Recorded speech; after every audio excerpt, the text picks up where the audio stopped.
The holidays are here, and that means millions of people will soon be hitting the roads to see their family and friends. And it's the reason why law enforcement is urging drivers to be careful. And if you're drinking, remember the consequences of getting behind the wheel.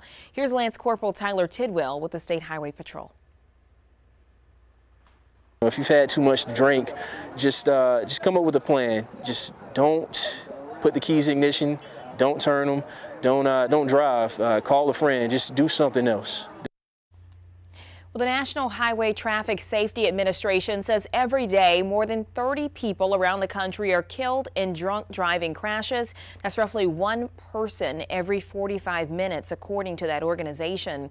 Now, in 2020, close to 12,000 people died, a 15% increase from last year, or from the year before, I should say. And that is a reality for many families around the Midlands after losing a loved one or becoming injured in a crash.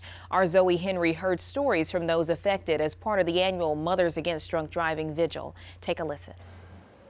Everybody on here has a story. A wall of faces. These are my guys. It's my daughter's husband and his two sons from his first marriage, and then my grandson. Each with a story. They were all killed the day after he turned 19. All with similar endings.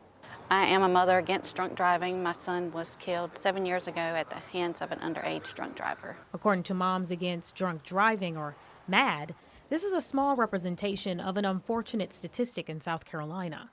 Yeah, we are traditionally, sadly, one of the worst states in the nation for drunk driving, and that's virtually every year. We have the 10th most drunk driving fatalities while we're 23rd in population. MAD organizes an annual vigil working to change that number and raise awareness, while also helping families through one of the toughest times of the year, like for Patricia Volker. Yeah, they're the reason I'm here.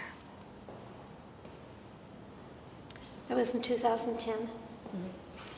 But as I say, it was 12 years ago yesterday. It's always yesterday.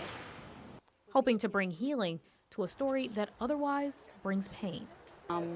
It took about 2 or 3 years before I can actually speak his story and tell his story. I can't celebrate his wedding. I didn't get great-grandchildren from him.